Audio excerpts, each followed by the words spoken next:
Hello and welcome to What's Map for Cities Skylines, your one-stop shop for everything workshop.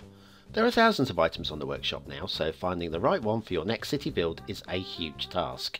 So each day, Monday to Saturday, we'll review some using our 5-star rating and the coveted seal of approval. So join me, fellow Skylines explorers, as we venture out to today's new land. Who am I? I'm BonBonB, and you are very, very welcome. Come here now, girl.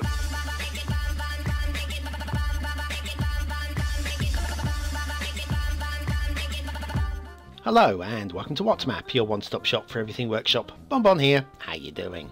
Right, it's Tuesday. Tuesday is request day. Today's map was requested some while ago on one of the Facebook groups. Now, I normally keep a record of everything, but I've lost your name. So if this was you that requested this, then stick your name or stick a mention down in the comments and I'll acknowledge you once again.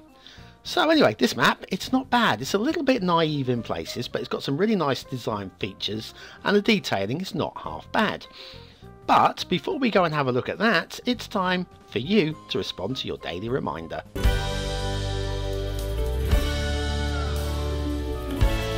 That's right, hitting the like button really does help support the channel. It gets me seen by more people and helps me grow a little bit more every single day. Okay, map time. It's Maviston Bay by Morgan's Rocks. We've got some solid names going on there, both Maviston Bay and Morgan's Rocks. Sort of names that I name things. Pretty cool. There's your start square, very, very solid, almost generic. So that's all good. And then if we have a look at the resources again, very solid, perfect for the industry's DLC, and some offshore oil as well, which is good. Off to the workshop. Now we've got mass transit, which is a bit of a downer because I don't feel the map really needs it, but there we are.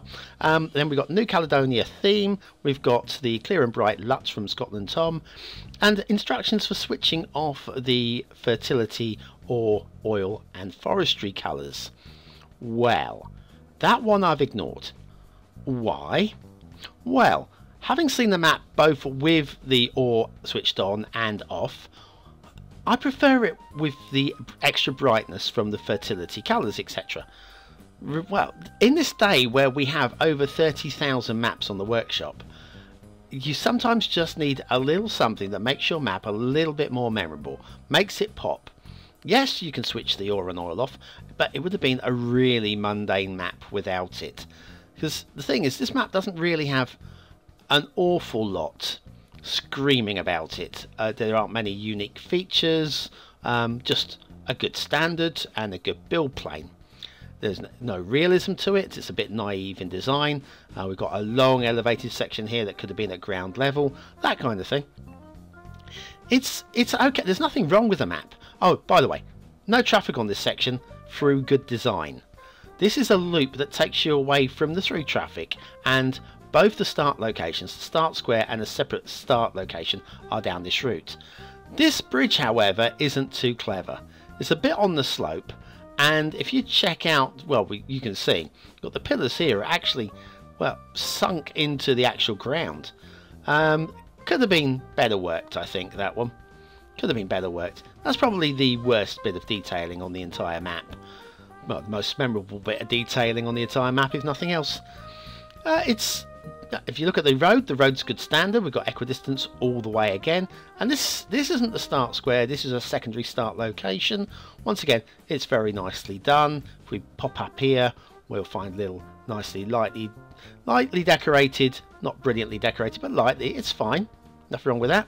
Loads of places to build there, and then same over on the other side as well. It's all pretty good, reasonable stuff. There's no real outstanding design quality going on there. Next bit though, quite happy with this. This is elevated all the way because we're now going to a bridge, and the bridge is quite well done considering it's all vanilla. It's okay, that's about the best you can do with that, with it being vanilla, and it's gone elevated over the land, not in bridge mode but in elevation mode. That's all good as well. Yeah, it's now we're coming down to the start square intersection. This is the one, raised roundabout. We loop around there and we can skedaddle down this little road here, which will take us down to the start square. So no through traffic on the start square. That's always a bit of a bonus as well. And then down here we've got the start square roundabout.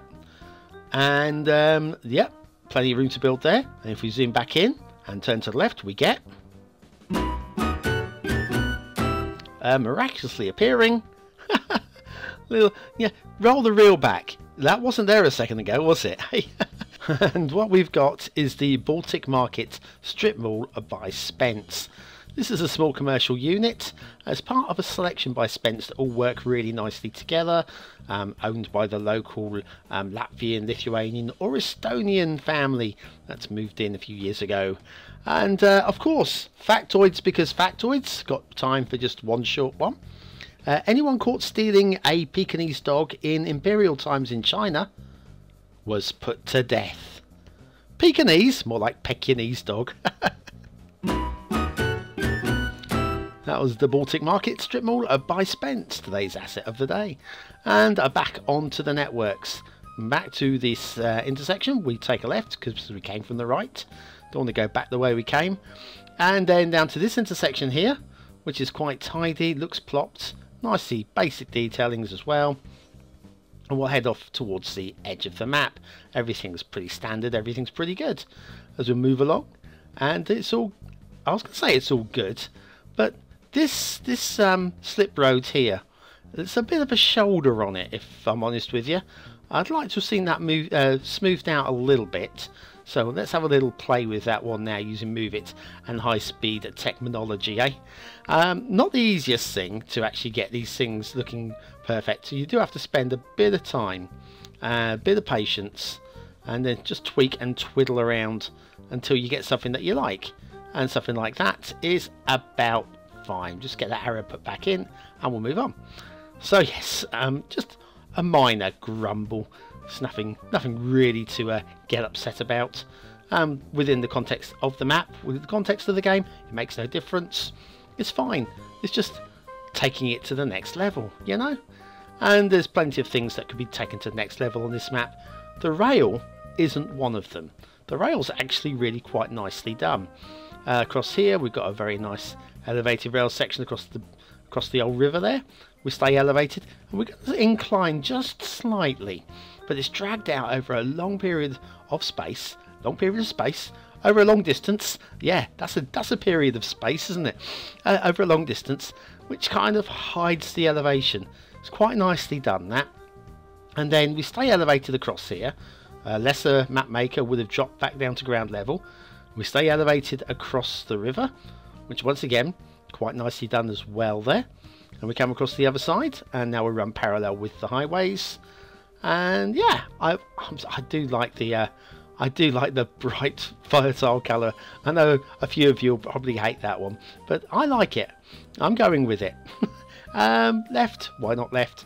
And this will take us down in towards, it's not the start square, but in towards the destination, which I think is probably going to be like an industrial area, which I think you'll probably agree with me when you see what we've got when we get down there. A little bend off to the left here, no option. And then down here, across one more creek there, and we reach, there you go, the rail yard. Okay then, shall we have a few moments? Take a few moments. Have a moment. Wouldn't it be great if Cities Skylines had tides within the game? Well, now it does, thanks to TPB's Tides mods. Want to know more? Then you need BonBonB's Tides tutorial. Click the information button below.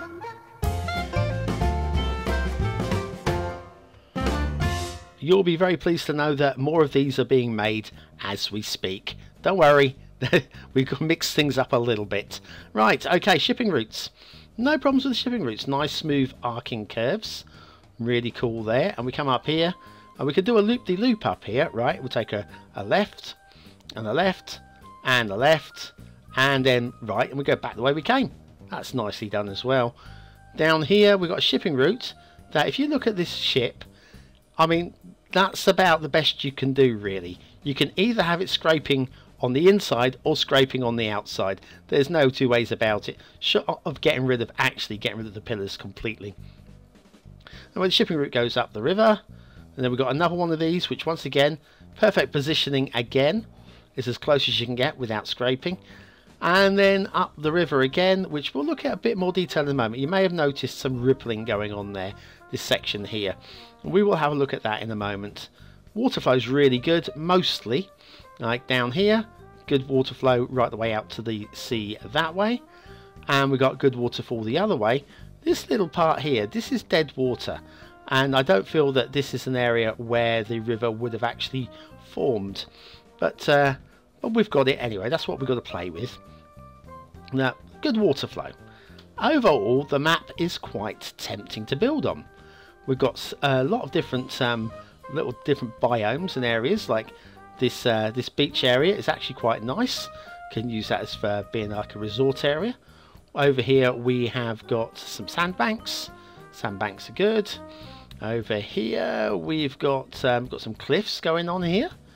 Not too sure about this tree hanging onto the cliff there, but the rest of them I'm okay with. Maybe not so much on the beach, but it's not the worst place. At least they're not drowning. And then we've got the rivers. We've got a little bit of glitchy water just going on there, not a big problem. And then the rivers. Now the rivers, see how smooth the water is here. We're going to take a right and go upstream and have a look at that choppy water and see what we think. Like here, we've just got some quite bad ripples going on. Now this isn't start of map water flow either. This is persistent and ongoing. All the way up here, this is the worst part up here. All the way up here, it's really chopping around. It's really quite alarming. Especially if you're going to be that captain of that ship there. Anyway, we get to the top there and the river goes off the edge of the map. Good water flow there, but just choppy water flow. Let's have a little look at the underwater terrain. This will explain to you part of what the problem is. First of all, good and smooth there, following the centre of the river going up.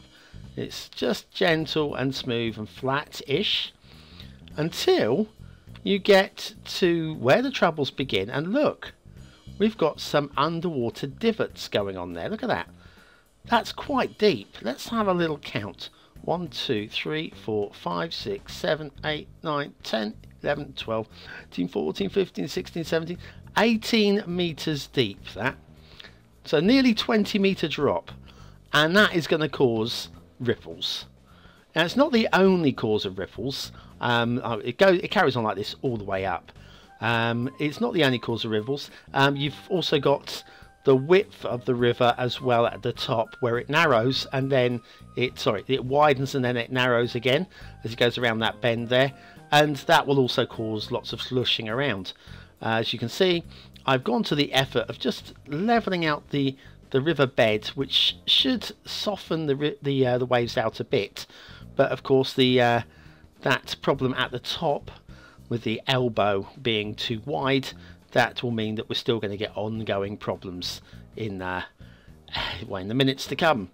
But we'll give it a chance to settle down a little bit while we have a look around the rest of the map. Loads of build plane, and of course loads and loads and loads of resources. Oh, we've got a castle. Ooh, it's a castle. It's a nice looking castle. Quite like it. And if I say, look, we've got a door on the outside wall, so you can get in and out. I like that. That's more of a stately home than a castle. I quite like that idea. Really nicely done. We've got lots of little lakes going on, and over here, what have we got over here? Just some gentle hills, good tree placement, interesting tree placement. Not great, but interesting. I have no real problems with it. It's quite nice. This river, even though we've leveled it out, as you can see, we're still not quite sorting out, and it's this corner here. I think we need to narrow this corner up just to stop the water from slushing around quite as much as it is. But that levelled out riverbed, that's going to prevent a lot of the worst of the choppy going down. You can see we've got good water flow coming around here. Just switch the terrain lines back on. Have a look. Oh, we've got another one up here. That's probably not helping much either. Let me do a little bit more with the slope tool right up like that. There you go. That's going to help just a smidge more. But there, if making rivers, flat riverbeds do help, unless you really want the water to be choppy.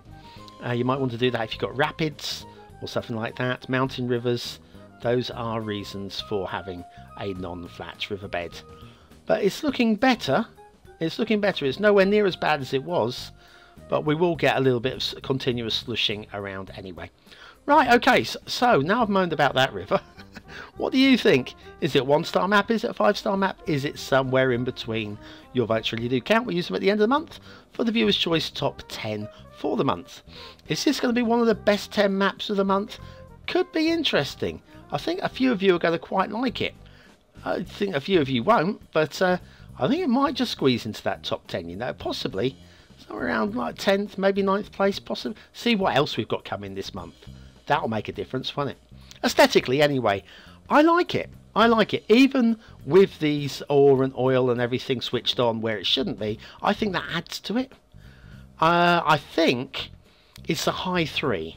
I don't think it was going to get a 4, even with those switched off. There's not quite enough of the map to make it a 4, but it's a good 3. Detailing, across the whole, is not bad. There's no problems with it. It's not really going to drop down to a 2. You can grumble about that river all we like, but there's not enough to lift it to a 4. 3 stars there. Gameplay though, lots of gameplay. Quite like this map for gameplay. Be tempted to take it on myself if I had the time. Maviston Bay by Morgan's Rocks. I'm going to give it 4 stars for gameplay. What do you think? Yeah. Well, you tell me in the comments down below. I will listen. I will read. I'll disagree with you. So anyway, there we go. We'll move along. Thank you very much for watching, for commenting, for liking, and for subscribing. Tonight, City Edition, Part 2. We head off to Strict Toaster's Miracle Mile and Ocampo. I keep wanting to say Ocampo. Ocampo. We'll have a look at how he's put together that city there. And yeah, see you tomorrow for another What's Map in the What's Map series. And I'm going to go and make myself a nice hot can of beer.